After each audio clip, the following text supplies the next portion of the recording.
Dave here, and welcome to another Warhammer build. In this build I'm going to be building some Miriaxal Atelier Bullgrunts, Imperial Guard Bullgrunts, or if you want, Ogryns, or Astromitaro Ogryns, Bullgrunts, however you want to pronounce them. Anyway, I'm going to be building and painting these in 3 different ways, as I normally do, which is each piece individually, then in subsections, and then as most people do, as one bit. I'll also be speaking a bit about the lore, and if time allows, some choreography music. So straight in with some spraying. I do my spraying in a base count of Macragge Blue. This is to help with armour and that later on. Anyway, about the lore of the Ogryns. Ogryns are a cruel and exceptionally resilient breed of adhuman, hailing from a number of high gravity worlds. Ogryns compete for their stupidity with overwhelming physicality. Their brutish creatures stand around 10 feet tall and can shrug off wounds that would kill an Imperial Guardsman several times over. These qualities mean that Ogryns make exceptional shock troops and are often deployed on the front line of battle. It is fair to say that Ogryns do not have their limitations.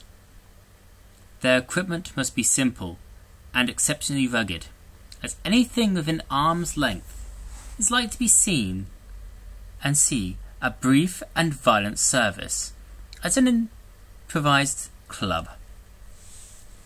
Their heavy-built Ripper guns must also be fitted with burst limiters to stop the Ogryns from firing carelessly. 30 seconds of noisy enjoyment can easily leave these abhumans short of ammunition before a battle has even begun. Ogryns are easily confused, meaning they work best when given simple, straightforward missions, and the lack of personal hygiene borders on the criminal. However, once indoctrinated into the Imperial creed, they are doggedly loyal, and their strength and resilience make them a potent weapon. Ogryn bodyguards even, those Ogryns who show themselves to be particularly capable may be recruited as battlefield bodyguards. In this role, they have but one duty: to protect the officer to whom they are assigned. Whether they achieve this by throwing themselves in the line of fire, or by slaughtering all enemies who come near their charge, they are invaluable retainers in the swell of combat. The Bullgrunts, the most vociferant Ogryns, known as Bullgrunts, are clad in custom-made armour and carry crude assault weaponry that capitalizes on the apt human's stature and resilience. Some wielding power mauls and buckler-like brute shields, while others march to battle carrying simple but effective slab shields, locking together to form a mobile defense line. So deployed, these units provide their comrades with a wall of walking cover as they advance. Bullgrunts take their duties very seriously and will often form a line at the slightest sound of gunfire, which can be most inconvenient in a crowded trench. Yet, guardsmen advancing behind a Bullgrun squad swiftly forget such misshapen as shots whine harmlessly from the Ogryns shields, leaving the soldiers crouched in the lee unharmed. Needless to say, casualties are high among the humans themselves, but the close-range bombardment of the grenade Gatling gauntlets extract brutal revenge soon enough. The foe are left reeling and shell-shocked even before the maul-wielding Ogryns charge into their midst and bludgeon the survivors into a red paste. The Bullgrunts of Accidental 81st Immobiles Regiment have gained a reputation for holding their position no matter how much punishment they take. This strength is also their greatest weakness. as in lieu of new orders, they remain rooted to the spot, even if an outflanking force has rounded their shield wall. The immovables are therefore often teamed with squads of rattling snipers. The diminutive sharpshooters lie in wait behind their giant subhuman cousins, out of sight of the foe. As the enemy approaches the immovable wall, the rattlings open fire from their positions, before quickly redeploying as the tide of battle shifts. So as you heard from the lore, the Ogryns and their cousin the Bullgryns are an immovable force, an unstoppable object once they get into close quarters combat. That's if they get into close quarters combat, of course. I have decided to make my Bullgryns with the slab shields and the shock maul, being used as more of an assault infantry of the elite standard, or as bodyguards for individual characters. There is, of course, a very famous Ogryn known as Nick Dog. Nick Dog is an Ogryn bodyguard of legendary repute. Upon his recruitment into the Imperial Guard, Nook displayed an uncommon level of mental aptitude. The surprising development, Abhuman could sign his own name, count to 4, and even speak in short sentences. It was not long before Nook was assigned to special duties as a regimental lifeguard for Colonel Glias of the Kalachichan 2nd Regiment. When the regiment was commanded to the ongoing war on Bara, it was soon apparent that Nook had found his seizable niche. Well, Guess was voluntarily warlike as any Kalachichan officer should be. He was old and physically frail. The men of his regiment soon became used to the old colonel bearing orders from the shoulder of Nook's massive frame. The Ogryns' ripper gun mowing down the foe with shredded bursts and shots intended for his charge, rebounding harmlessly from his bulky armour. After the disaster at Hill Gamma Zero, Dog's reputation was cemented when he carried the badly wounded guests to safety through hostile territory, dragging the wreckage of the Colonel's Chimera behind him for cover the entire way. Since that bloody conflict, Nook's skills as a bodyguard have been in great demand. His loyalty is beyond question, and the hulking Ogryn would rather sustain terrible wounds than permit a single scratch upon his master. When orcs overran the command dugout at the Battle of Canna Bridge, Nook was the only one to stand his ground, besides Sub-Overlord Van Bold. During this assured brawl, Doug bullied his way into the orc mist and subdued the Xenos war boss to a headbutt. So fierce that the monstrous orc was hurled from the dugout to its death in the sizzling acid of the Calabar River far below. Though unquestionably loyal, Nook is no leader. Throughout his long career, he has guarded officers with remarkable military acumen, tactical genius, and an incorrect understanding of the Astra Militara war machine. Unfortunately, none of this has ever rubbed off on the hulking Ogryn. His singularly duty demands all his attention, and he has done for the entirety of his illustrious service. In those rare instances where the subject of his protection is grievously wounded and unable to maintain the command, ally soldiers may appeal to Nook for orders. After all, he is typically the most decorated and experienced veteran in a battalion. Such requests, however, are in vain. In Nook's simple mind, he still has but one duty, and he will continue to protect the fallen officer until he is told to do otherwise. Fortunately, having an unconscious officer draped across his shoulder does little to hamper Nook's ability to butcher the enemy. Nook has saved the lives of well over 100 officers, earning himself a chest full of medals in the procedures. Dozens of war zones that would have been descended into anarchy have instead seen the banner of the Imperial victory reigns high, thanks to Nox's constant, selfless heroism. During the brief period of peace between deployments, Nox experiences chronic discomfort whenever compelled to accompany his latest master to a social function, or parade drill.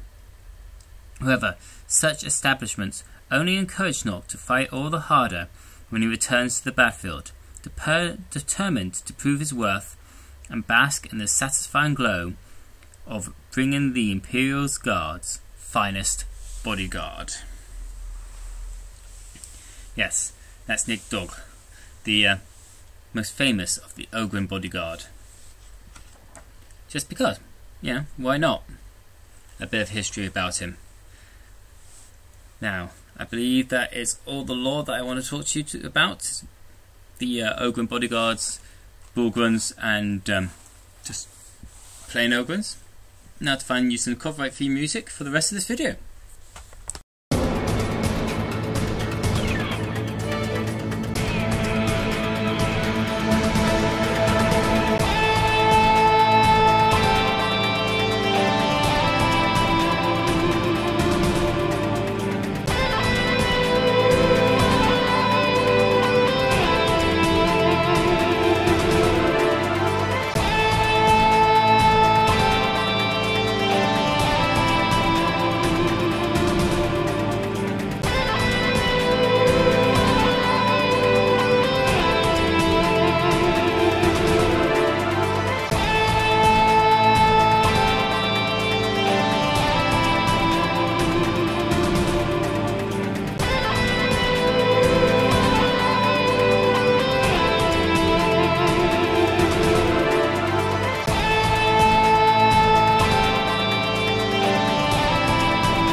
And there they are, all built, painted, and ready to go. I just need to re-get some of this yellow and black added on to the shields of these guys. But you get the idea. As you saw, I did 3 different methods of construction, each part individually, sub-assemblies, and then of course full build. These Imperial Guard Orgyns or Orgyns, depending on what you want to play them as. Absolutely awesome. I do love what I've done with this guy and his face there. First time I'm actually able to manage to do teeth and lips like that, as well as getting the beard all lovely and shiny. Of course, all the shading and recesses have been done as well. This guy's eyes hasn't come out as well, but they are there. White little pupils just in the center there. I don't know if you can pick them up too well, but obviously he is the bonehead, if you will, the one that's got enhanced psychic, well, enhanced intelligence apparently. And of course, the one I did first with his scar showing there, the shock mauls, the big slab shields. I like these slab shields for one particular reason, and that is you can do a conga line, do do do, come on and do the conga, etc. Anyway, that's it for this one. I do hope that you enjoyed. Don't forget to, as always, comment, rate and subscribe.